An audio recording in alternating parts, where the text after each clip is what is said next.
नमस्कार दोस्तों, आप सभी का स्टडी 91 के इस ऑनलाइन प्लेटफॉर्म पर मैं अमित आप सभी का हार्दिक स्वागत करता हूं। दोस्त, आज की क्लास में हम सभी पढ़ेंगे जीन पियाजे पर बात करेंगे, जो उनका सिद्धांत था संज्ञान और विकास का सिद्धांत, उस पर चर्चा करने वाले हैं। साथ ही साथ वाइगोस्की के सिद्धांत को हम देखेंगे, वाइगोस्की महोदय पर चर्चा करेंगे जिनका सिद्धांत था सामाजिक सांस्कृतिक का सिद्धांत, और साथ ही साथ हार्वर्ड गार्डनर का हम सिद्धांत पर चर्चा करने वाले हैं जिनका सिद्धांत था बहुबुद्धि का सिद्धांत। तो बेहतरीन तरीके से हम सीखेंगे और 30 प्रश्नों के माध्यम से हम सभी 10-10 प्रश्नों की सहायता से इन सारे जो 3 आपके सामने मनोवैज्ञानिक दिखाई दे रहे हैं इस पर हम चर्चा करने वाले हैं। तो सभी बच्चे एक बार सेशन को शेयर करते हुए क्लास को लाइक कर देंगे।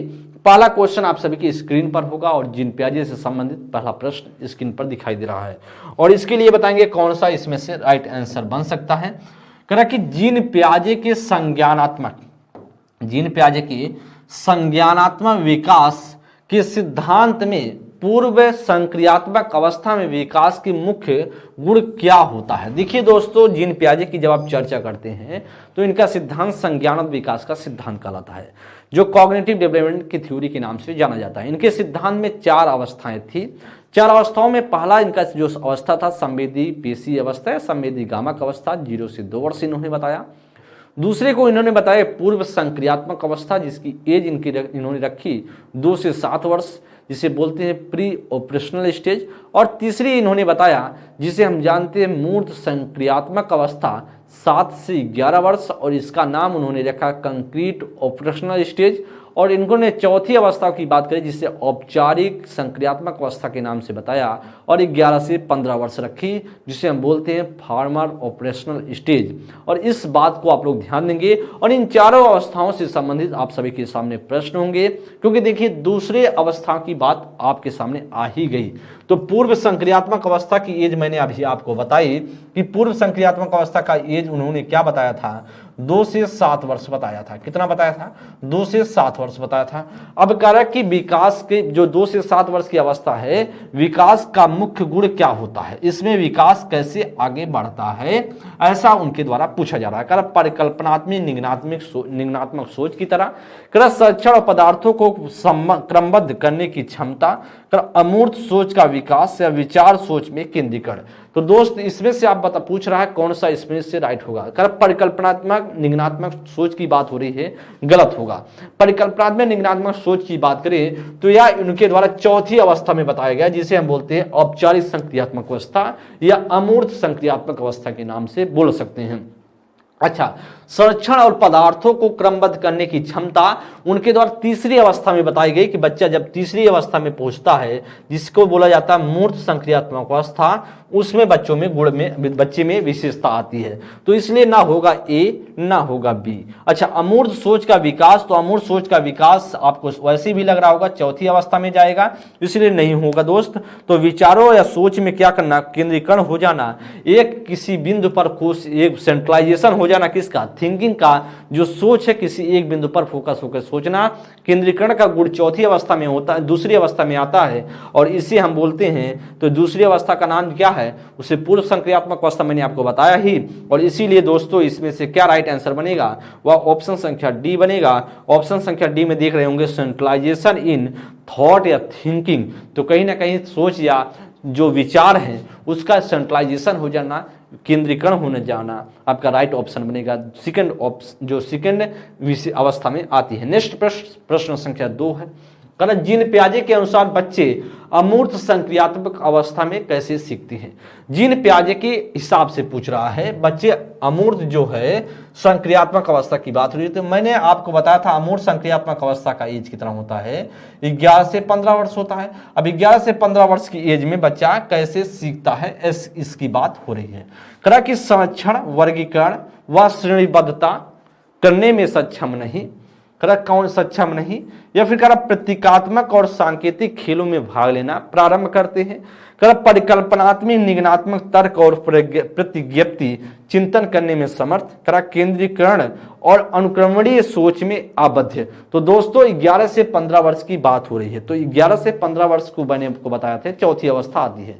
तो संरक्षण, वर्गीकरण और श्रेणीबद्धता करना तीसरी अवस्था में ही आ जाता है, जिसे हम बोलते हैं तीसरी अवस्था में ही आ जाता है कब? और तीसरी अवस्था में, जिसे मूर्त संक्रियात्मक अवस्था बोला जाता है। कहा कि नहीं, सक्षम नहीं है। तो चौथी अवस्था में ऑटोमेटिक है, जब तीसरी अवस्था में आ जाएगी, चौथी अवस्था में अपने आप ही आ जाएगी। इसलिए दोस्तों यह ऑप्शन नहीं बनेगा, क्योंकि हमसे चौथी अवस्था की बात कर रहा है। प्रतीकात्मक और सांकेतिक खेलों में भाग लेना, तो यह सांकेतिक और प्रतीकात्मक और सांकेतिक की बात करें तो दूसरी अवस्था में ही बच्चे में आ जाता है, जिसे पूर्व संक्रियात्मक अवस्था बोलते हैं, इसलिए अभी नहीं होगा। कर परिकल्पनित निगमनात्मक तर्क, और इसका मतलब है कहीं ना कहीं राइट है, और अमूर्त सोच जैसे उसमें व्यवहार से धीरे धीरे बच्चे में जनरेट होने लगते हैं, और आपका राइट ऑप्शन होगा ऑप्शन संख्या सी। डी में कहा केंद्रीकरण और अनुक्रमणीय सोच, तो केंद्रीकरण और अनुक्रमणीय सोच की बात करें तो यह होता ऑप्शन पूर्व संक्रियात्मक अवस्था में, जो आपका दूसरा स्टेज बोला जाता है, इसलिए दोस्तों यह भी नहीं होगा।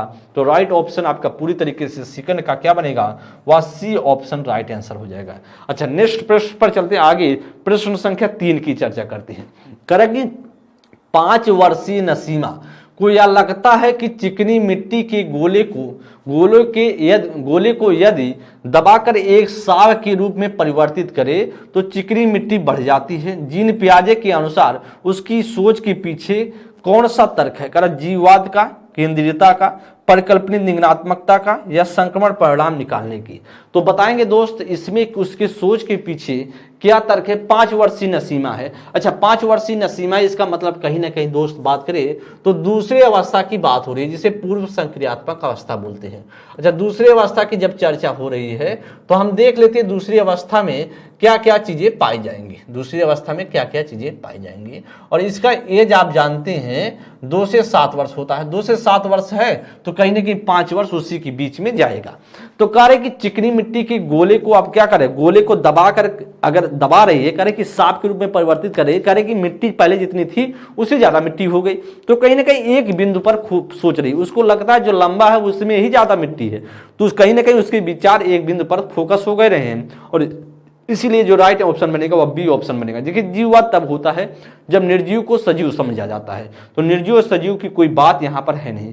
परिकल्पनिक निगमनात्मक तर्क तब होता है, सोच तब होता है जब बच्चा चौथी अवस्था में जाता है, जब 11 से 15, तो कहीं ना कहीं अभी 4 वर्ष की है, तो कहीं ना कहीं यह विचार हो ही नहीं सकता है। संक्रमण परिणाम निकलना अपने आप में गलत होगा, तो राइट ऑप्शन होगा 3 नंबर का बी ऑप्शन पूरी तरीके से राइट आंसर हो जाएगा। ठीक है, आपका बी ऑप्शन पूरी तरीके से राइट आंसर बन जाएगा। नेक्स्ट प्रश्न आगे, प्रश्न संख्या 4 की बात करें। क्या पियाजे के अनुसार संज्ञान प्रणाली के लिए स्कीमाओं को पुनर्व्यवस्थित करना, उन्हें स्कीमाओं को जोड़ने को क्या कहा जाता है? क्या समायोजन, या अनुकूलन, या संगठन, या परिपक्वता? तो दोस्तों आपसे पूछ रहा है स्कीमाओं को पुनर्व्यवस्थित करना और स्कीमाओं को जोड़ने को क्या कहा जाता है, ऐसा आपसे प्रश्न पूछ रहा है। तो आप जानते हैं या क्या कहलाएगा? क्या समायोजन कहलाएगा? तो समायोजन में मैंने आपको बताया था अनुकूलन, जीन पियाजे 2 तरीके से बताते हैं अनुकूलन को। 2 तरीके से कहते हैं कि जब हम अनुकूलन 2 तरीके से आप करते हैं, एक तो हम करते हैं समायोजन तरीके से। कैसे? समायोजन तरीके से अपने आप को अनुकूलित करते हैं। एक हम करते हैं समावेशन तरीके से अपने आप को अनुकूलित करते हैं, समावेशन तरीके से करते हैं। अच्छा, समावेशन को एक नाम उन्होंने बताया आत्मसातीकरण भी नाम दिया, आत्मसातीकरण भी नाम दिया है। अच्छा, आत्मसातीकरण, इसमें कहा, उनके द्वारा कहा गया कि समायोजन में कहा गया कि हम क्या देते हैं, इसमें पुरानी नई जानकारी को महत्व दे देते हैं। किसकी? नई जानकारी को महत्व देते हैं, नई जानकारी को महत्व देते हैं। और इसमें उन्होंने कहा कि समायोजन में कहा, समावेशन में कहा, इसमें हम क्या देते हैं, इसमें पुरानी जानकारी को महत्व देते हैं, पुरानी जानकारी को हम महत्व देते हैं। ये सारी बात उनके द्वारा बताई गई। लेकिन अब देखिए, क्या ऐसी कोई घटना घट रही, क्या ऐसी कोई घटना घट रही? जैसे बात करें, कहीं ना कहीं जब आपके पास कोई नॉलेज आए तो आप उस जो नॉलेज आए और पुराना नॉलेज जो रहे उसको ना महत्व दे करके आप नए जानकारी को महत्व देते हो, तो समायोजन होता है। जब कोई नई जानकारी आपके पास आए तो आप नई जानकारी को उसमें सिर्फ मिला लें, लेकिन महत्व दें पुरानी जानकारी, तो वह कहलाता है समावेशन कहलाता है। अच्छा, ऐसी कोई घटना समायोजन में हो नहीं रही है, ऐसा कोई घटना इस प्रश्न में हो नहीं रहा, इसलिए यह होगा नहीं। अनुकूलन होगा नहीं, परिपक्वता की कोई बात नहीं, इसलिए दोस्तों इसमें क्या कहलाएगा? संगठन कहलाएगा, और राइट ऑप्शन होगा ऑर्गेनाइजेशन, आपका सी ऑप्शन पूरी तरीके से राइट होगा। ठीक है, नेक्स्ट प्रश्न पर चलते आगे, प्रश्न संख्या 5 की चर्चा करते हैं। कह रहा कि यहाँ पे आपको करना फिल करा कि में बच्चे मानसिक रूप से समस्याओं को हल कर सकते हैं, लेकिन समस्याओं को स्वयं सामग्री से संबंधित होना चाहिए, न कि प्रतीकों से। करा मूर्त अमूर्त संक्रियात्मक अवस्था, मूर्त संक्रियात्मक अवस्था, या फिर आपसे करा संवेदी चालक अवस्था या पूर्व संक्रियात्मक अवस्था। क्या आपको लगता है कि इसमें से राइट आंसर बनना चाहिए? करा कि बच्चे मानसिक रूप से समस्याओं को तो हल कर सकते हैं, लेकिन समस्या कैसी होनी चाहिए? लेकिन समस्याओं को स्वयं सामग्री से संबंधित होना चाहिए, ना कि प्रतीकों से संबंधित होना चाहिए। अच्छा, सामग्री से संबंधित होना चाहिए, ना कि प्रतीकों से। इसका मतलब कहीं ना कहीं अमूर्त चिंतन बच्चा करने के लायक नहीं है। अभी क्या है, बच्चा अमूर्त चिंतन नहीं कर सकता है, अमूर्त चिंतन नहीं कर सकता है, लेकिन उसमें अमूर्त चिंतन की शुरुआत हो जाती है। चिंतन पूर्ण रूप से नहीं कर पाता है पूर्ण रूप से, लेकिन अमूर्त चिंतन की क्या हो जाती है? शुरुआत हो जाती है। चिंतन की शुरुआत हो जाती है। इस प्रश्न के हिसाब से आपको लग रहा होगा, कहीं ना कहीं क्या लग रहा है, कहीं ना कहीं कह रहा है कि उससे क्या होनी चाहिए? समस्याएं को हल कर सकता है, लेकिन समस्या कैसी हो? स्वयं सामग्री से संबंधित हो, न कि प्रतीकों से। इसका मतलब कहीं ना कहीं आपका बनेगा मूर्त संक्रियात्मक अवस्था, कंक्रीट ऑपरेशनल स्टेज आपका राइट आंसर बनेगा, क्योंकि तीसरी अवस्था में जाएगा। अगर प्रश्न को आप अच्छे से देखेंगे तो किस में जाएगा? वह तीसरी अवस्था में जाने वाला है। तो राइट ऑप्शन दोस्त इसमें से क्या बनेगा? वह आपका पूरी तरीके से इसमें से जो राइट ऑप्शन बनेगा ना, वह क्या बनेगा? राइट ऑप्शन आपका ऑप्शन संख्या बी आपका राइट आंसर बन जाएगा। नेक्स्ट प्रश्न में आगे चलते हैं। प्रश्न संख्या 6 की बात करते हैं, प्रश्न संख्या 6 की बात करते हैं। तो जीन पियाजे के संज्ञानात्मक विकास के सिद्धांत के अनुसार मूर्त संक्रियात्मक चरण में बालक निम्न में से क्या कर पाने में योग्य है? करेक्ट, क्या कर पाने में? मूर्त संक्रियात्मक अवस्था में बच्चा क्या करने में मूर्त संक्रियात्मक अवस्था है? तो मूर्त संक्रियात्मक अवस्था मैंने आपको बताया 7 से 11 वर्ष होता है, जिसे हम बोलते हैं क्या? Concrete operational stage. देखिए, कंक्रीट ऑपरेशनल स्टेज बोला जाता है मूर्त संक्रियात्मक अवस्था। और इस अवस्था में बच्चे में क्या क्या गुण आ सकता है? बच्चे में आ सकता है प्रतिवर्तन का गुण आ सकता है। किसका? प्रतिवर्तन का गुण आएगा। साथ साथ विलोमिता का गुण आता है बच्चे में, विलोमिता का, या इसे हम बोल सकते हैं पलटावीपन भी बोल सकते हैं, पलटावीपन भी बोला सकता है, पलटावीपन का गुण आता है। साथ ही साथ बात करें, अगर आप कहें को इसमें कौन सा गुण और आएगा? जैसे प्रतिवर्तन, विलोमिता, पलटावीपन का गुण आएगा। साथ ही साथ इसमें बच्चे में विकेंद्रीकरण का गुण आता है। किसमें? विकेंद्रीकरण का गुण आता है, विकेंद्रीकरण का गुण आता है। बच्चे में संरक्षण कर लेता है। साथ ही साथ बच्चा वर्गीकरण कर लेता है, वर्गीकरण का गुण आ जाता है। बच्चा श्रृंखला में चीजों को लगा सकता है। किसमें? श्रृंखला में चीजों को लगा सकता है।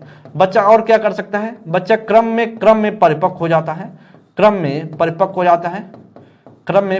जाता है। बच्चा दूसरे के दृष्टिकोण को अच्छे से समझ लेता है, दृष्टिकोण को अच्छे से पहचान लेता है। ये सारी घटनाएं बच्चा कब कर लेता है? बच्चा जब होता है 7 से 11 वर्ष की एज में। तो कहीं ना कहीं करा कि निम्न में से क्या कर पाने में योग्य होगा? तो कहीं ना कहीं प्रतिवर्तन, जिसे हम बोलते हैं रिवर्सिबिलिटी आपका राइट ऑप्शन बनेगा, ए ऑप्शन बनेगा। परिकल्पनात्मक आधारित निगमनात्मक तार की सोच, तो यह चौथी अवस्था में बच्चा करेगा। नहीं, कहीं ना कहीं हमें तीसरी अवस्था का गुण ढूंढना था, और यह भी अमूर्त चिंतन भी चौथी अवस्था में करेगा, और प्रतिज्ञापित चिंतन भी चौथी अवस्था में करेगा। इसलिए ना बनेगा बी ऑप्शन, ना बनेगा सी ऑप्शन, ना बनेगा डी ऑप्शन। राइट ऑप्शन आपका बनेगा ए इज द राइट ऑप्शन। ठीक है दोस्त, नेक्स्ट प्रश्न पे चलते हैं। प्रश्न संख्या 7 की चर्चा करते हैं। जीन पियाजे के संज्ञानात्मक सिद्धांत के अनुसार बच्चे किस अवस्था में वस्तुओं को कहे गए क्रम में लगाने की योग्यता पा लेते हैं? तो कहीं नहीं कह रहा है कहे गए वस्तु को क्रम से। तो मैंने आपको बताया क्रम में परिपक्व कब होगा, क्रम में परिपक्व कब हो जाता है? क्रम में लगा सकता है बच्चा। तो क्रम में परिपक्व मैंने आपको बताया था तीसरी अवस्था में बच्चा करेगा, तीसरी अवस्था में, जिससे मैंने आपको बताया कि मूर्त संक्रियात्मक अवस्था, जिसका नाम दिया मैंने मूर्त संक्रियात्मक अवस्था। अच्छा, मूर्त संक्रियात्मक अवस्था क्या ऑप्शन में आपके सामने है? वही हमारा हो जाएगा, जिससे बात किया जाए जिसका एज होता है 7 से 11 वर्ष। तो हम देखेंगे क्या इसमें है, एकदम बात हो सकती है। संवेदी पेशी 0 से 2 वर्ष, गलत हो जाएगा। पूर्व संक्रियात्मक 2 से 7 गलत होगा। राइट ऑप्शन होगा सी। अच्छा, अमूर्त संक्रियात्मक होगा नहीं, तो करेक्ट ऑप्शन क्या होगा? सेंसरी मोटर नहीं होगा, एकदम ठीक है। दोस्तों आपका राइट आंसर क्या होगा? सेंसरी जो मोटर स्किल्स की बात करें, इसमें नहीं, संवेदी पेशी अवस्था नहीं होगा। नेक्स्ट आगे चलते हैं, सी ऑप्शन आपका राइट आंसर है। प्रश्न संख्या 8 की चर्चा करते हैं। जीन पियाजे के अनुसार एक सतत प्रक्रिया जो मानसिक संरचनाओं को परिष्कृत और परिवर्तित करती है क्या कहलाता है? परिष्कृत और क्या करती है? परिवर्तित कहलाती है, करती है, वह क्या कहलाती है? नकल उतारने जैसा व्यवहार, वह सुस्थायित्व, समावेशन, संतुलीकरण। देखिए कहीं ना कहीं समावेशन में मैंने बताया था, इसमें पुरानी जानकारी को महत्व दी जाएगी। पुरानी जानकारी को क्या दी जाएगी? पुरानी जानकारी को महत्व दी जाएगी। ठीक है, पुरानी जानकारी को महत्व दी जाएगी। अच्छा, पुरानी जानकारी को महत्व दी जाएगी तो या तो ऑप्शन होगा नहीं, क्योंकि ऐसा कुछ नहीं है। जीन पियाजे के अनुसार एक प्रक्रिया जो मानसिक संरचनाओं को परिष्कृत और परिवर्तित करती है, तो कहीं ना कहीं वह क्या कहलाएगा? आपका संतुलीकरण कहलाएगा। आपका डी ऑप्शन आपका राइट आंसर होगा। क्या कहलाएगा? वह परिष्कृत और परिवर्तित करती है, आपका संतुलीकरण कहलाएगा। डी ऑप्शन पूरी तरीके से राइट हो। वह सुस्थायित्व होगा नहीं, क्योंकि वह सुस्थायित्व तो तब होता है जब वस्तु आपके सामने, बच्चे के सामने बनी रहती है, हटती नहीं, चित्र बना रहता है। अच्छा, नकल उतारने जैसा व्यवहार, अनुकरण का गुण, ऐसा कुछ नहीं है। ना होगा ए, ना होगा बी, ना होगा सी, राइट ऑप्शन होगा डी। नेक्स्ट प्रश्न संख्या 9 को देखेंगे। किस स्तर पर बच्चों में अपने आसपास की दुनिया के बारे में एक जीववादी दृष्टिकोण, मैंने आपको बताया है जीववादी दृष्टिकोण की बात करें तो मैंने बताया कि जब बच्चा 2 से 7 वर्ष की एज में होता है तो बच्चा, जिसे हम बोलते हैं पूर्व संक्रियात्मक अवस्था, तब बच्चे में यह गुण आ जाता है, तभी बच्चे में याद होता है। अच्छा, जीववाद का मतलब क्या होता है? निर्जीव को सजीव समझना है। क्या होता है? निर्जीव को क्या करना है? निर्जीव को बच्चा क्या समझता है? निर्जीव को सजीव समझता है, जिसे बोला जाता है जीववाद। निर्जीव को क्या? सजीव समझता है। ठीक। अच्छा, बात किया जाए इसमें कौन कौन सा गुण और आता है? जैसे जीववाद हो गया, जैसे केंद्रीकरण हो गया, जैसे बात करें प्रतीकों के माध्यम से, प्रतीकात्मक या खेलों के माध्यम से बच्चा सीखता है। ठीक है, बच्चा किसके माध्यम से? बच्चा आगे बात करे तो बच्चे में क्या होता है? बच्चे में संरक्षण का अभाव होता है। संरक्षण का अभाव होता है, इसमें संरक्षण का अभाव होता है। ठीक है, तो ये सारी चीजें होती हैं किसमें?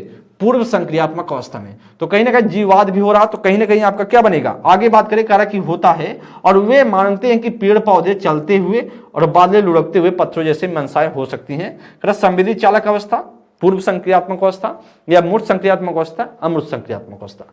देखिए दोस्त, मैंने आपको बताया था जीववादी दृष्टिकोण होती हैं, और कहीं ना कहीं बात मैंने आपको बताया था कि कहीं ना कहीं आप, जब हम सब छोटे थे ना, तो हमको लगता था कि बादल जैसे कभी कभी शाम के टाइम जब चलते थे तो कभी नहीं, चंद्रमा वो आकाश में जब देखे हम सभी चंद्रमा को, जब कभी कभी तेज दौड़ते थे तो लगता था तेज चंद्रमा चल रहा है। अच्छा, धीमे हो जाते थे फिर धीमे हो जाते थे, लगता था कहीं ना कहीं हम जितना स्पीड से चले वो अभी हमारा नकल करा, ऐसी व्यवहार होते थे। वही चीजें कह रहा है, दृष्टिकोणी होते हैं।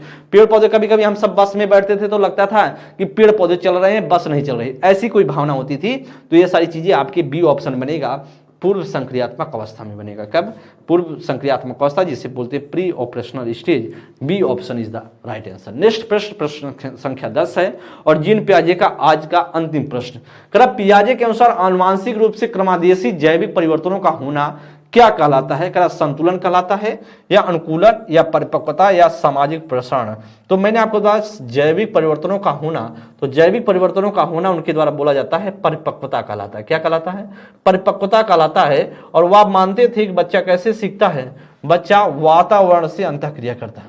बच्चा वातावरण से अंतःक्रिया करता है, ऐसा मानते थे कौन? जीन पियाजे। अंतःक्रिया करता है, बच्चा एक नन्हा वैज्ञानिक जो अपने ज्ञान का सृजन खुद से करता, ऐसी विचार उनमें थी। और इसीलिए दोस्त आपका सी ऑप्शन आपका बन जाएगा राइट आंसर। क्या बनेगा? सी ऑप्शन पूरी तरीके से राइट ऑप्शन बनेगा। आगे हम बात करते हैं दोस्त, आगे हार्वर्ड गार्डनर से आप सभी के सामने प्रश्न है। हर प्रश्न को अच्छे से देखेंगे और आंसर देने की कोशिश करेंगे। ठीक है, हार्वर्ड गार्डनर बहुबुद्धि का सिद्धांत। अगर एक बार मैं बात कर लेता हूं हार्वर्ड गार्डनर के सिद्धांत पर, देखिए उनके द्वारा कहा गया 8 बुद्धियां जो उनके द्वारा बताई गई, वो बोली गई भाई साहब सभी बुद्धियां अपने आप में विशिष्ट हैं, किसी बुद्धि का किसी बुद्धि से तुलना नहीं हो सकता है। चलेंगे और ज्यादा जो आप सभी के पेपर में पूछा जाता है अंतर्वैयक्तिक और अंतरावैयक्तिक बहुत ज्यादा पूछा जाता है। इन सारे प्रश्नों को अच्छे से देखेंगे और समझने की कोशिश करेंगे कहां पर क्या राइट आंसर बनने वाला है। बेहतरीन प्रश्न होंगे और हर प्रश्न को अच्छे से आपको वॉच करना है, देखना है और हर प्रश्न को अच्छे से आंसर देते हुए आगे बढ़ना है। बेहतरीन सेशन होगा और बहुत महत्वपूर्ण यहां से प्रश्न, हमेशा से एक प्रश्न आते ही आते हैं, तो इसको आपको नजरअंदाज करना नहीं है। आपको क्या करना, नजरअंदाज करने की कोई जरूरत नहीं है और आपको हर प्रश्न का आंसर देते हुए आगे बढ़ते हुए निकल लेना है। ठीक है दोस्त, तो पहला क्वेश्चन आपकी स्क्रीन पर दिखाई दे रहा होगा और इसके लिए बताएंगे क्या इसमें से राइट आंसर बनना चाहिए। आपसे पूछ रहा है इसमें से क्या इसमें से राइट आंसर बनना चाहिए। तो चलते हैं हम सभी, जो करा कि हार्वर्ड गार्डनर के बहुबुद्धि सिद्धांत के अनुसार बुद्धि क्या है। करा कि हार्वर्ड गार्डनर के अनुसार बहुबुद्धि क्या है, बताएंगे इसमें से क्या आपका राइट आंसर बनेगा। अनुसार बुद्धि क्या का क्षमताओं का एक समूह जो किसी व्यक्ति को सीखने की ओर अग्रसर करता है। करा अनुभव के परिणाम स्वरूप व्यवहार में स्थायी परिवर्तन। करा उत्पादों के लिए नए मूल उत्तर देने के लिए किसी व्यक्ति की क्षमता। करा किसी विशिष्ट प्रश्न के लिए एकल प्रतिक्रिया उत्पन्न करने की क्षमता। तो दोस्तों इसमें से क्या राइट आंसर बनेगा। बेहतरीन प्रश्न है, हर प्रश्न को ध्यानपूर्वक देखेंगे और फिर बताएंगे क्या इसमें से राइट आंसर बनना चाहिए। एकदम दोस्त प्रश्न अच्छे से वॉच करना है और बताना है कि आपका इसमें से क्या राइट आंसर बन सकता है। ठीक है, तो इसमें से आप जानते हैं भाई साहब हार्वर्ड गार्डनर के अनुसार 8 प्रकार की बुद्धियां होती हैं। 8 बुद्धियां क्या अपने आप में विशिष्ट हैं, ऐसी बात हार्वर्ड गार्डनर करते थे। अच्छा चलिए हम देखते हैं। तो कहा as per Harvard Gardner theory of multiple intelligence included. तो दोस्तों देखिए अनुभव के परिणाम स्वरूप व्यवहार में स्थायी परिवर्तन। तो व्यवहार में अस्थायी परिवर्तन की बात नहीं करते, ऐसा नहीं करते थे अनुभव के परिणाम स्वरूप स्थायी परिवर्तन की बात करते नहीं भाई साहब, ऐसी बात हार्वर्ड गार्डनर नहीं। हार्वर्ड गार्डनर क्या कहते थे, एक बुद्धि नए होकर के अपने आप में 8 प्रकार की बुद्धियां जो अपने आप में सब विशिष्ट हैं। उत्पादों के नए मूल उत्तर देने की व्यक्ति की क्षमता, ऐसी बात नहीं करते थे। किसी विशिष्ट प्रश्न के लिए एकल प्रतिक्रिया उत्पन्न करना, ऐसी बात भी नहीं करते। एकल प्रतिक्रिया, तो एकल प्रतिक्रिया का मतलब कहीं ना कहीं एक बुद्धि की बात कर रहा है, इसलिए एक बुद्धि की बात नहीं हुआ, कहते थे 8 प्रकार की बुद्धियां। देखिए ए ऑप्शन में चलते हैं। क्षमताओं का एक समूह है। क्षमताओं का क्या है, बुद्धियों का एक समूह है जो किसी व्यक्ति को सीखने की ओर क्या करता है, अग्रसर करता है। और यही ऑप्शन आपका राइट होगा। एकदम क्या होगा, बहुबुद्धि के संदर्भ में ए ऑप्शन पूरी तरीके से राइट ऑप्शन। नेक्स्ट प्रश्न हार्वर्ड गार्डनर से करें कि हार्वर्ड गार्डनर के सिद्धांत में बुद्धि के व्यक्तियों में अपनी पहचान, मानव अस्तित्व और जीवन के अर्थ के बारे में संवेदनशील होती हैं। क्या प्रकृतिवादी है, भाषाई है, अंतर्वैयक्तिक है या अंतर्वैयक्तिक है। मैंने आपको देखिए जब आपका यहां पर हो जाएगा इंट्रा होगा, क्या होगा इंट्रा। जब आप खुद अपने बारे में अच्छे से जानते हो तो इंट्रा पर्सनल बोला जाता है, जिसे अंतर्वैयक्तिक बोलते हैं। जब आप दूसरे के बारे में सोचें, दूसरे के बारे में अच्छे से समझते हो तो अंतर्वैयक्तिक बोला जाता है, जिसे इंटरपर्सनल बोला जाता है। तो कहीं ना कहीं करा अपनी पहचान और मानव अस्तित्व और जीवन के अर्थ के बारे में संवेदनशीलता, तो कहीं ना कहीं क्या बनेगा उसमें, कहीं ना कहीं दोस्तों अपने बारे में सही से जानता है और मानव जीवन के अंतर्वैयक्तिक बनेगा। डी ऑप्शन पूरी तरीके से राइट आंसर होगा। क्या होगा, डी ऑप्शन। तो मैंने बताया जब आप खुद के बारे में पहचानते, समझते, बूझते हो तो फिर बनेगा अंतर्वैयक्तिक। तो राइट ऑप्शन क्या बनेगा, वो आपका डी ऑप्शन बन जाएगा। नेक्स्ट प्रश्न आगे, प्रश्न संख्या 13। हार्वर्ड गार्डनर ने क्या माना था, बुद्धिमत्ता को एक स्थिर विशिष्टता मानने की परंपरा सोच की समालोचना की। 12 अलग प्रकार की बुद्धिमत्ताओं को प्रस्तावित किया। सृजनात्मकता का सिद्धांत दिया या बुद्धिमत्ता के एकल संरचना सिद्धांत को प्रस्तावित किया। क्योंकि सृजनात्मकता का जनक बोला जाए तो उसे पोल टोलेंस को बोला जाता है, इसलिए सृजनात्मकता का सिद्धांत कुछ ऐसा नहीं दिया था। बुद्धिमत्ता एकल संरचना की बात नहीं करते, एकल संरचना की बात बीने और साइमन करते थे, इसलिए दोस्त डी ऑप्शन भी नहीं होगा। अच्छा 12 प्रकार की बुद्धिमत्ताओं को प्रस्तावित करती है तो 12 प्रकार की बुद्धिमत्ताओं की बात नहीं करते हैं, 8 प्रकार की करते हैं, ऐसा भी नहीं होगा। तो उनका मतलब था बुद्धिमत्ता को एक स्थिर विशेषता मानने की जो परंपरा थी उसकी समालोचना करके उन्होंने बताया कि भाई साहब 8 प्रकार की बुद्धि हैं, 8 प्रकार की बुद्धियां अपने आप में विशिष्ट है, किसी बुद्धि का किसी बुद्धि से तुलना नहीं हो सकता है। और इसीलिए दोस्तों हार्वर्ड गार्डनर का जो बनेगा ए ऑप्शन आपका राइट आंसर बनेगा। तो 13 का ए ऑप्शन पूरी तरीके से करेक्ट है। नेक्स्ट प्रश्न 13 नंबर का ए।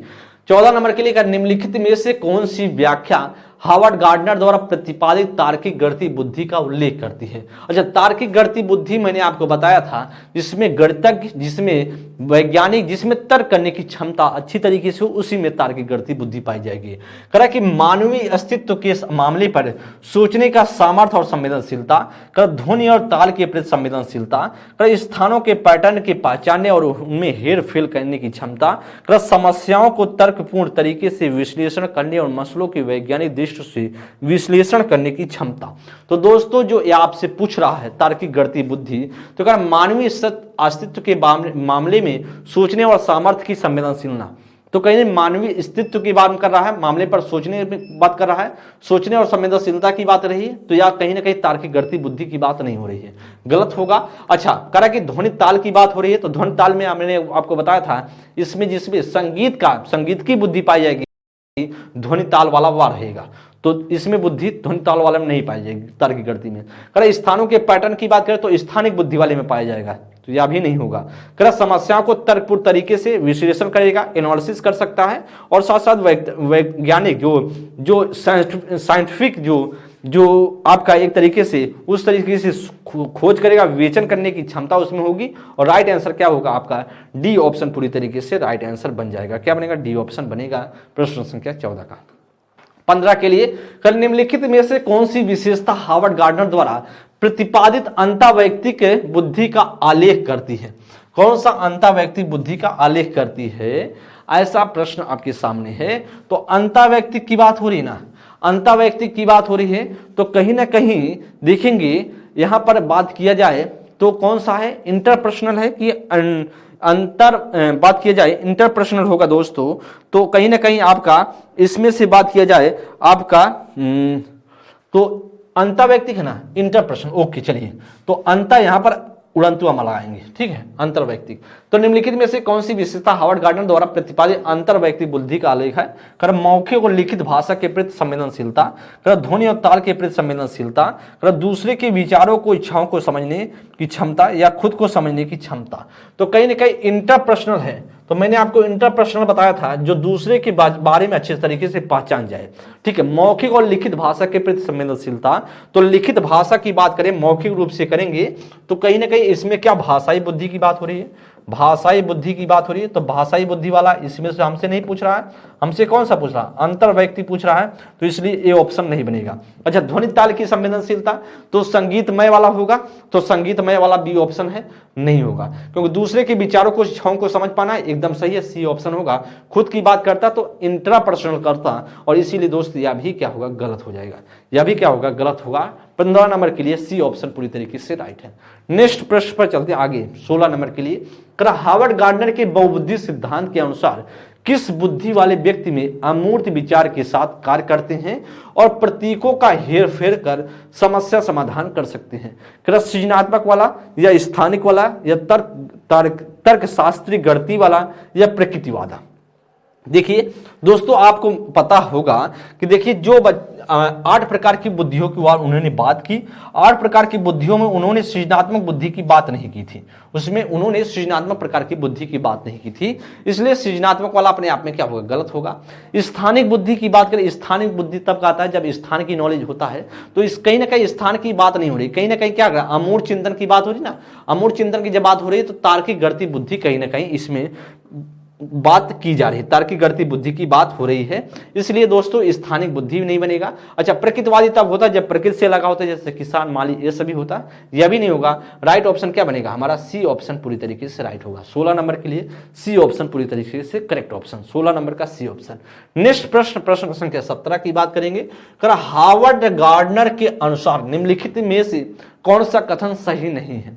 कौन सा कथन इसमें से सही नहीं है? कर बुद्धिमत्ता एक स्थिर तथा स्थायी विशिष्टता है। कर बुद्धिमत्ता को परिपोषित व विकसित किया जा सकता है। बुद्धिमत्ता किसी एक सामान्य खंड से हावी नहीं होती अपितु कई प्रकार की होती है। कर बुद्धिमत्ता को एकाकी आयाम में सबंध नहीं किया जा सकता है। कौन सा कथन सही नहीं है? कौन सा इसमें से स्टेटमेंट इनकरेक्ट है? कर which of the following statements is not correct as per Harvard Gardner. तो दोस्तों देखेंगे कौन सा सही नहीं। बुद्धिमत्ता एक स्थिर और स्थायी विशिष्टता है, ऐसी बात हार्वर्ड गार्डनर नहीं करते थे। ठीक है, तो कौन सा इसमें से एक स्थिर और स्थायी विशिष्टता है, और इसीलिए दोस्तों आपका क्या होगा इसमें आपका जो होगा इसमें से एकदम ए ऑप्शन राइट आंसर बनेगा, क्योंकि यही सेंटेंस क्या है, कहीं ना कहीं ए ऑप्शन आपका पूरी तरीके से राइट होगा। क्यों? क्योंकि दोस्तों आप जानते एक स्थिर की बात नहीं करते थे हार्वर्ड गार्डनर, एक विशिष्ट स्थायी विशिष्टता की बात नहीं करते थे। वह बात करते थे एक प्रकार की, एक स्थिर नहीं करते थे। वह बताते थे भाई साहब 8 प्रकार की बुद्धि है, 8 प्रकार की बुद्धि अपने आप में क्या विशिष्ट है। तो कहीं ना कहीं बुद्धिमत्ता एक स्थिर की बात हो रही है, तो बीने साइमन वाला बात हो रहा है ए ऑप्शन में। कब बुद्धिमत्ता को परिपोषित और विकसित किया जा सकता है, ऐसी बात मानते थे। आप परिपोषित और विकसित कर सकते हैं 8 प्रकार की बुद्धियां, जैसा जैसा आपको एनवायरमेंट मिलेगा उसी प्रकार से आपकी बुद्धिमत्ता आपके विकास होता जाएगा। चलिए सी में कह रहा है बुद्धिमत्ता किसी एक समान खंड से हावी नहीं होती है। ठीक है, बुद्धिमत्ता एक समान खंड से हावी नहीं है, एकदम बात सही है। 8 प्रकार की बुद्धियां हैं, सभी अपने आप में विशिष्ट हैं, एकदम सही है। कई प्रकार की बुद्धियां हो सकती हैं, यह भी सही है। बुद्धिमत्ता को एकाकी आयाम से संबंध नहीं किया जा सकता। एक आयाम में, एक डायमेंशनल में, वन डायमेंशनल में क्या कर सकते हैं आप, सिंगल या जो बात करें डायमेंशनल में आप चेंज नहीं किया जा सकता है, एकदम कहीं ना कहीं यह भी बात सही है। तो हमारा जो गलत था ऑप्शन संख्या ए ही था, और ऑप्शन संख्या जब ए था तो राइट ऑप्शन भी ए ही बनेगा। ठीक है, 17 का ए ऑप्शन पूरी तरीके से राइट आंसर बनेगा। नेक्स्ट प्रश्न संख्या 18, कर निम्नलिखित कथनों में से बुद्धिमत्ता के बारे में कौन सा कथन सही है? बुद्धिमत्ता के बारे में कौन सा कथन सही है हार्वर्ड गार्डनर के अनुसार? कर बुद्धिमत्ता को केवल बुद्धिलब्धि परीक्षणों द्वारा ही मापा जा सकता है। कर बुद्धिमत्ता संबंधी व्यक्तिगत भिन्नताओं में आनुवांशिकता की कोई भूमिका नहीं होती। करेक्ट, एक क्षेत्र में उच्च बुद्धिमत्ता अन्य क्षेत्रों में भी उच्च बुद्धिमत्ता सुनिश्चित करती है। करेक्ट, बुद्धिमत्ता विद्यालय में बेहतर प्रदर्शन करने की योग्यता से अधिक है। दोस्तों देखिए कह रहा है कि कौन सा सेंटेंस राइट है, तो correct which of the following statement about intelligence is correct. मतलब बुद्धिमत्ता है के बारे में कौन सा सेंटेंस राइट है। तो बुद्धिमत्ता को केवल बुद्धिलब्धि परीक्षणों द्वारा ही मापा जा सकता है। केवल बुद्धिलब्धि के द्वारा हम माप सकते हैं, तो अपने आप में केवल क्या नेगेटिव है, तो गलत है। बुद्धिमत्ता सिर्फ बुद्धिलब्धि के द्वारा ही बुद्धिमत्ता को मापा जा सकता है, नहीं दोस्तों। बुद्धिमत्ता संबंधी व्यक्तिगत भिन्नताओं को आनुवांशिकता की कोई भूमिका नहीं है। क्या आनुवांशिकता में बुद्धिमत्ता का कोई योगदान नहीं है? बुद्धिमत्ता में आनुवांशिकता का कोई भूमिका नहीं है, एकदम है। बुद्धिमत्ता में आनुवांशिकता की भूमिका है, इसलिए अभी गलत होगा। कारण एक क्षेत्र में उच्च बुद्धिमत्ता, कोई अगर मान लीजिए गाना गाने में बहुत अच्छे माहिर तरीके से, कोई पढ़ने में बहुत ज्यादा है, कोई आध्यम तार्किक चिंतन कर लेता है, क्या वह गाना भी गा लेगा? नहीं। तो इस तरीके के एक में अगर उच्च बुद्धिलब्धि रखता है और कारक दूसरे में भी उच्च बुद्धिलब्धता सुनिश्चित करती है, तो कहीं ना कहीं आप ऐसा नहीं कह सकते किसी एक में आप आगे हैं तो दूसरे में भी आगे होंगे, यह भी गलत होगा। और कहीं ना कहीं आपका ऑप्शन संख्या डी बनेगा, क्योंकि बुद्धिमत्ता विद्यालय में बेहतर प्रदर्शन करने की योग्यता से क्या होती है, अधिक होती है, और इसीलिए दोस्तों आपका डी ऑप्शन पूरी तरीके से राइट आंसर बन जाएगा। ठीक है, 18 का क्या बनेगा, डी ऑप्शन। अच्छा नेक्स्ट प्रश्न पर चलते हैं, 19 नंबर।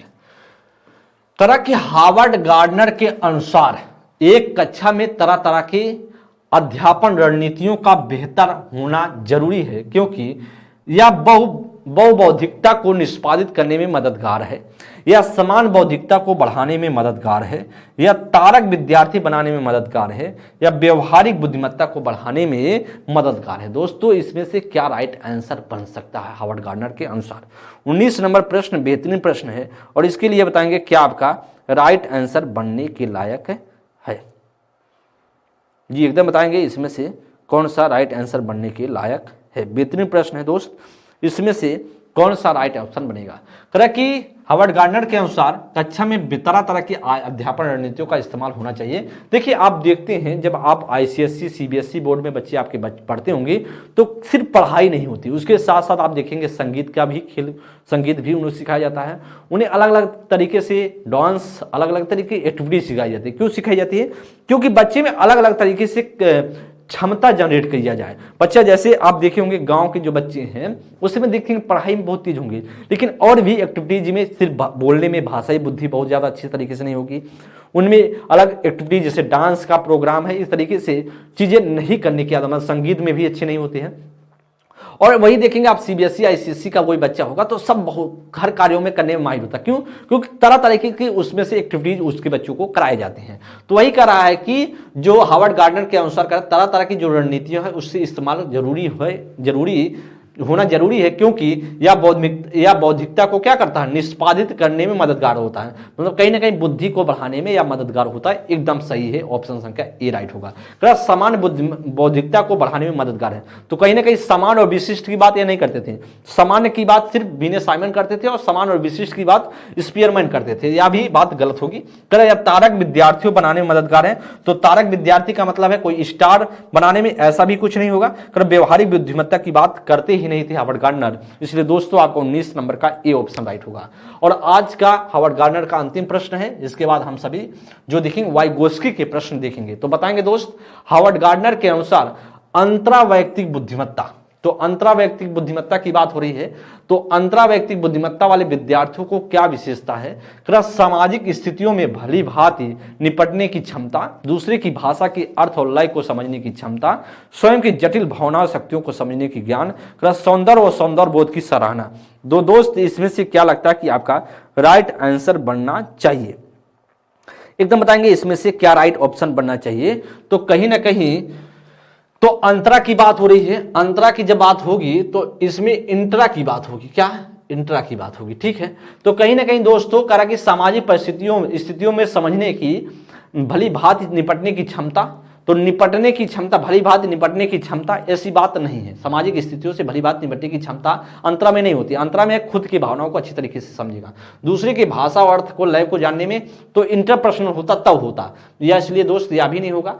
यहाँ पर अगर अंतरवैयक्तिक होता तो होता, अंतरावैयक्तिक है या हिंदी वाला है तो फिर क्या होगा? आपका होगा वह खुद के बारे में समझेगा। अच्छा, स्वयं के जटिल भावनाओं को, शक्तियों को जानने, कमजोरियों को जानने में ज्ञान, एकदम सही है। भावनाओं और शक्तियों और कमजोरियों को जानने में, स्वयं की जो चीजें हैं वह जानने में एकदम मददगार होगा। सी ऑप्शन बनेगा। जब सौंदर्य और सौंदर्य बोध की बात हो रही है तो इससे कोई मतलब नहीं है। तो दोस्तों राइट आंसर क्या बनेगा? 20 का आपका सी ऑप्शन आपका पूरी तरीके से राइट होगा।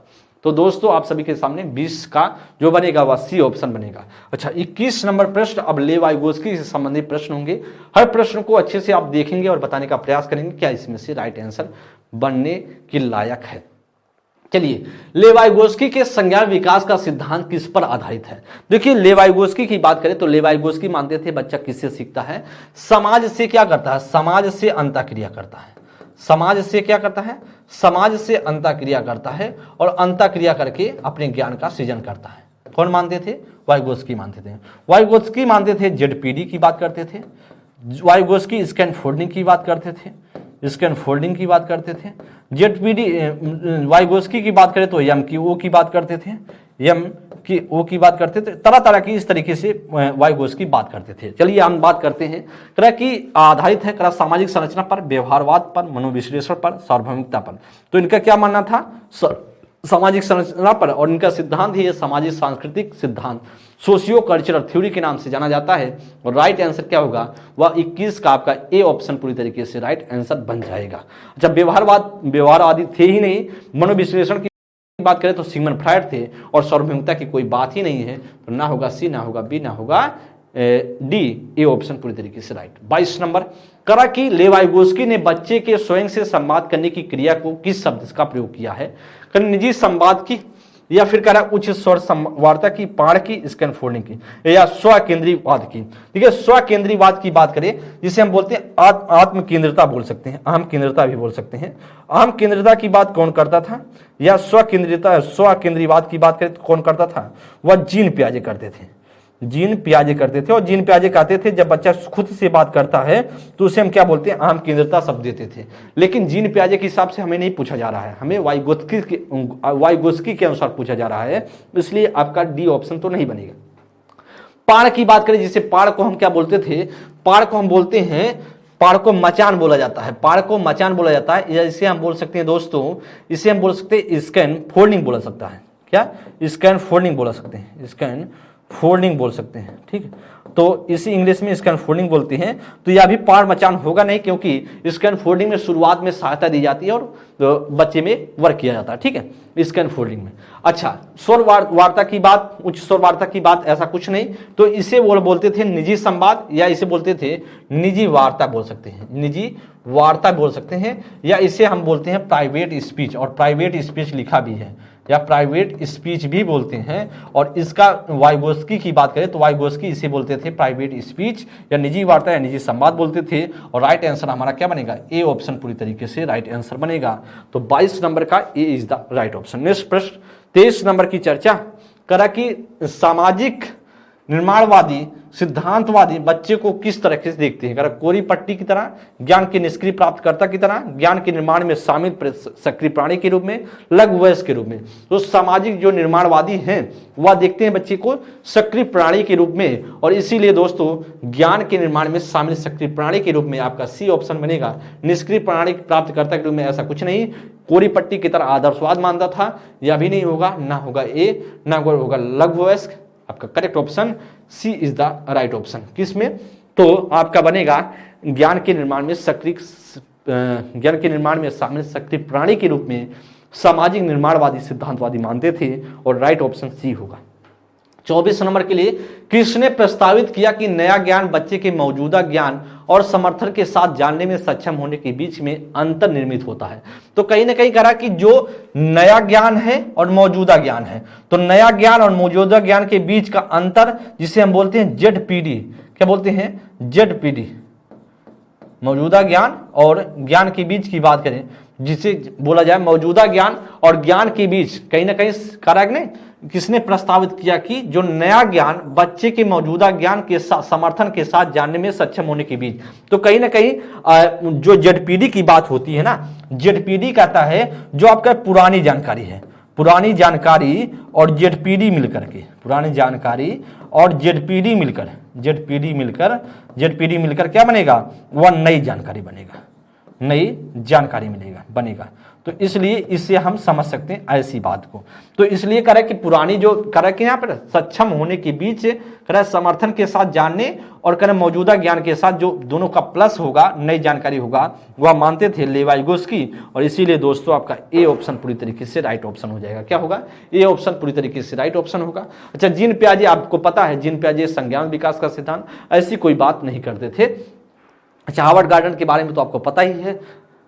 और इवान पावलोव की बात करें, इनका पावलोव का सिद्धांत जो कहलाता है वह शास्त्रीय अनुबंधन का सिद्धांत कहलाता है और व्यवहारवादी माने जाते हैं। 25 नंबर के लिए, लेवाइगोस्की ने अपनी सामाजिक संरचनावाद सिद्धांत में निम्न में से किसी विद्यार्थियों में अधिगम को सुसाध्य करने हेतु उपयुक्त बताया है। सहकर्मी सहयोगिता, सामाजिक उपकरणों का हस्तक्षेप, रट कर याद करने पर बल देना, गैर संदर्भीकरण। तो कहीं ना कहीं अधिगम को सुसाध्य करने हेतु उपयुक्त बताया है, वह उनके द्वारा बताया गया सहकर्मी सहयोग होना चाहिए।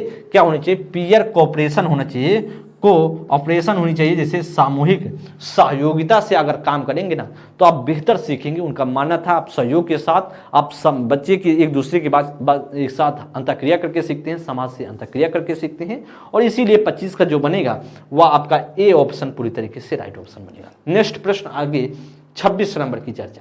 निम्न में से किस सिद्धांतकारी ने कहा कि संज्ञान विकास एक सहयोगात्मक प्रक्रिया है। मैंने आपको बताया सहयोगात्मक प्रक्रिया, सहयोग के आधार पर एक तरीके से बात किया जाए सहयोग की प्रक्रिया से सीखेंगे और समाज से अंतःक्रिया करेंगे, वह लेवाइगोस्की मानते हैं। एकदम बात सही है। पावलोव की बात करें शास्त्रीय अनुबंधन का सिद्धांत, या बात गलत होगा। BF स्किनर की बात करें क्रिया प्रसूत अनुबंधन का सिद्धांत, इन्होंने चूहे और कबूतर पर प्रयोग किया, गलत होगा।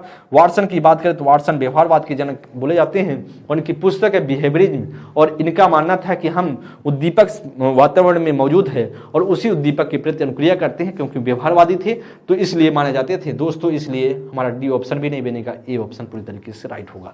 नेक्स्ट प्रश्न आगे चलते हैं, प्रश्न संख्या 27। वाइगोत्स्की के अनुसार बच्चे किस प्रकार से सीखते हैं? वाइगोत्स्की के अनुसार बच्चे किस प्रकार से सीखते हैं? करा कि कंपटीशन प्रतियोगिता के द्वारा, या करा कि साथियों के साथ बातचीत करके, करा पुरस्कार के लिए प्रयास करके, या उद्दीपन प्रतिक्रिया अनुबंधन करके। तो दोस्तों वाइगोत्स्की मानते थे बच्चा एक दूसरे के साथ अंतःक्रिया करके सीखता है, बच्चा खेल खेल में सबसे बेहतर सीखता है, और खेल में ही सबसे बच्चा जो बच्चे के लिए विद्यालय सबसे ज्यादा महत्वपूर्ण है। विद्यालय में बच्चा खेल के माध्यम से सीखता है और समवयस्कों से साथ बेहतर सीखता है। इसलिए दोस्तों वह उनके द्वारा कहा जाता था जेडपीडी, और आपने पाड़ सुना होगा जेडपीडी जिसे बोलते हैं स्कैनफोल्डिंग, जिसे बोला जाता है स्कैनफोल्डिंग, आपको पता होगा, जिसे पाड़ स्कैनफोल्डिंग बोला जाए, जिसे पाड़ बोलते थे, ZPD zone of proximal development बोलते थे, बीच में जो सहायता दी जाती थी, ये सारी चीजें उनके द्वारा बताई गई थी। और प्रतियोगिता के बारे के द्वारा कोई नहीं कहता कि प्रतियोगिता के द्वारा सीखते हैं कोई, तो या तो गलत होगा। साथियों के साथ क्या करके बातचीत करके, और ऐसा वाइगोत्स्की मानते थे पुरस्कार के द्वारा प्रयास करके और दंड से बचकर, या व्यवहारवादियों का मानना था, ऐसा व्यवहारवादी मानते थे। और व्यवहारवादियों में कौन से? वो भी स्किनर मानते थे, यह आपका गलत हो जाएगा। आगे बात करें उद्दीपन प्रतिक्रिया अनुबंधन की बात करें तो RS और बॉन्ड की बात कौन करता था? वो भी थॉर्नडाइक करते थे, इसलिए दोस्तों व्यवहारवादी ही थे, गलत होगा क्योंकि वाइगोत्स्की एक संज्ञानवादी थे, और इसीलिए आपका ऑप्शन संख्या B is the right option हो जाएगा। क्या होगा? बी ऑप्शन आपका राइट आंसर होगा। तो करा कि इंटरेक्टिंग विथ पीयर्स, कहीं ना कहीं तो आपका पीयर्स के साथ बातचीत करके सीखते हैं बच्चे। नेक्स्ट प्रश्न 28 नंबर के लिए, करा कि किसके सिद्धांत में भाषा बच्चों के संज्ञान विकास में महत्वपूर्ण भूमिका निभाता है? देखिए एक सिद्धांत दिया है, एक सिद्धांत इन्होंने भाषा वाइगोत्स्की ने दिया है, भाषा एवं विचार है। जब आप पढ़ेंगे भाषा एवं विचार पढ़ेंगे साइकोलॉजी में, तो लैंग्वेज एंड थॉट जिसे बोलते हैं, लैंग्वेज एंड थॉट नाम से बोला जाता है। और लैंग्वेज और थॉट जब पढ़ते हैं दोस्तों या चैप्टर, उसमें इन्होंने बताया कि आप किसको भाषा को महत्व देते हैं, भाषा विचार से पहले है, ऐसा मानते हैं। भाषा विचार से क्या है? भाषा विचार से पहले है, ऐसा कौन मानता था? ऐसा वाइगोत्स्की महोदय मानते थे, ऐसा वाइगोत्स्की महोदय मानते थे। अच्छा, जब वाइगोत्स्की महोदय मानते थे तो कहीं ना कहीं हमारा क्या मन होगा? और यहीं पर बात करें तो विचार भाषा से पहले है, या कौन मानता था? विचार भाषा से पहले है, या मानते थे जीन पियाजे। तो हमसे जो पूछ रहा है कहीं ना कहीं कह रहा है कि भाषा क्या है? भाषा बच्चों के संज्ञान विकास में अहम भूमिका निभाता है, वह होगा आपका ऑप्शन संख्या ए, वाइगोत्स्की। ठीक है, उनका ए ऑप्शन हो जाएगा। ठीक है, नेक्स्ट लॉरेंस कोलबर्ग, आपको पता है नैतिक विकास का सिद्धांत था, जिसमें उन्होंने 3 स्टेज में अपना सिद्धांत दिया था। आगे हम बात करेंगे अगले किसी प्रैक्टिस सेट में। नेक्स्ट आगे बात करें 29 नंबर की बात करी जाए, कल वाइगोत्स्की के अनुसार निम्नलिखित में से कौन सी सांस्कृतिक उपकरण के उदाहरण है जो हमारे कामकाज में सहायता और परिवर्तन करते हैं? क्रम मानचित्र, या फिर आपका भाषा, या कैलकुलेटर, या स्कीमा। तो दोस्तों ऑप्शन में देख पा रहे होंगे करा कि सेकंड और फोर्थ, बी में करा सेकंड और फर्स्ट और थर्ड, करा सी में करा फर्स्ट सेकंड और थर्ड, करा फर्स्ट सेकंड थर्ड और फोर्थ। तो दोस्तों आपको पता है वाइगोत्स्की के अनुसार जो सांस्कृतिक उपकरण के उदाहरण मानते थे वह मानते थे भाषा को मानते थे, वह मानचित्र को मानते थे, कैलकुलेटर को मानते थे। स्कीमा को कौन मानता था? वह स्कीमा को मानते थे जीन पियाजे। कौन मानते थे? जीन पियाजे का शब्द है, जीन पियाजे मानते हैं, जीन पियाजे मानते थे स्कीमा को। और स्कीमा की बात की जाए, स्कीमा को माना जाए तो स्कीमा शब्द एक, अगर बात करें स्कीमा को हम कह सकते हैं एक तरीके से जो हम आपके पास जानकारी दे रहे हैं, कहीं ना कहीं आप डेटा को फिक्स कर रहे होंगे, सेट कर रहे होंगे पे माइंड में, उसी को स्कीमा बोला जाता है। और जीन पियाजे का शब्द है, इसलिए फर्स्ट सेकंड और थर्ड। तो राइट ऑप्शन क्या बनेगा? वह सी ऑप्शन आपका राइट आंसर बनेगा, फर्स्ट सेकंड और थर्ड। ठीक है, आज का अंतिम प्रश्न आप सभी के सामने होगा, अंतिम प्रश्न 30 नंबर के लिए, और इसे ध्यानपूर्वक देखेंगे और बताने का प्रयास करेंगे। वाइगोत्स्की द्वारा निम्नलिखित में से किस शैक्षणिक सिद्धांत की वकालत नहीं की जाती है? किसकी वकालत नहीं करते हैं वाइगोत्स्की? इनाम और दंड का उपयोग, सामाजिक संपर्क को बढ़ावा देना, सहकारी शिक्षा का प्रयोग, या बच्चों को सांस्कृतिक साधनों का उपयोग करने के लिए प्रोत्साहन। तो बताएंगे दोस्तों, आप जानते हैं वकालत नहीं की जाती है, वकालत नहीं की जाएगी, मतलब नहीं वकालत नहीं की जाएगी किसके सिद्धांत के अनुसार? तो देखिए लेवाइगोस्की के अनुसार बात करें तो लेवाइगोस्की क्योंकि संज्ञानवादी थे तो इनका इनाम और दंड की बात करते ही नहीं थे, और इनाम और दंड की बात कौन करते थे? व्यवहारवादी करते थे, व्यवहारवादी करते थे। तो इसलिए आपका यही ऑप्शन होगा गलत, और गलत ही हमारा क्या होगा? राइट होगा। तो यही आपका ऑप्शन संख्या ए आपका राइट आंसर बन जाएगा। अच्छा, अब लेवाइगोस्की के बारे में बात करें तो सामाजिक संपर्क को बढ़ावा की बात करते थे, मतलब जब समाज से जुड़ेंगे तो कहीं ना कहीं आप सीखेंगे। अच्छा, सहकारी शिक्षा का प्रयोग करने की बात एकदम करते थे, सहकारी शिक्षा की बात वह करते ही करते थे। किस प्रकार? यूज कोऑपरेटिव जो लर्निंग की बात उनके द्वारा की जाती है, कोऑपरेटिव लर्निंग की बात की जाती थी। साथ ही साथ उनका मानना था जो कल्चरल टूल्स हैं, जो कल्चर जो सांस्कृतिक साधन है उसके माध्यम से बच्चा भी सीखता है। इसलिए दोस्तों आपका ए ऑप्शन 30 का ए ऑप्शन आपका राइट होगा। इस तरीके से बात किया जाए मित्र तो आप सभी ने देखा कि 30 प्रश्नों के माध्यम से हम समझाने का प्रयास किए हैं। आप सभी ने सीखा होगा। 3 लोगों पर अब मैंने बातें की जिनमें जीन पियाजे, वाइगोत्स्की और हावर्ड गार्डनर पर बात किया है। हावर्ड गार्डनर का बहुबुद्धि के सिद्धांत, जीन पियाजे का सांस्कृतिक विकास का सिद्धांत, और आपने देखा संज्ञान विकास का सिद्धांत जीन पियाजे का, और वाइगोत्स्की की बात करें तो आपने देखा सामाजिक सांस्कृतिक का सिद्धांत। तो इस तरीके से आपको तीनों का सिद्धांत समझ में आया होगा, समझ में आप जरूर पा रहे होंगे, और इसी प्रकार के प्रश्न आप सभी के पेपर में पूछे जाते हैं।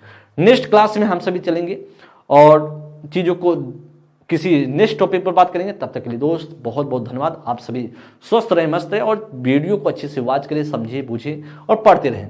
अगली क्लास में मिलेंगे, तब तक के लिए बहुत बहुत धन्यवाद। जैसा भी सेशन लगा हो आप लोग एक बार कमेंट करके जरूर बताएंगे। थैंक यू दोस्त, नमस्कार।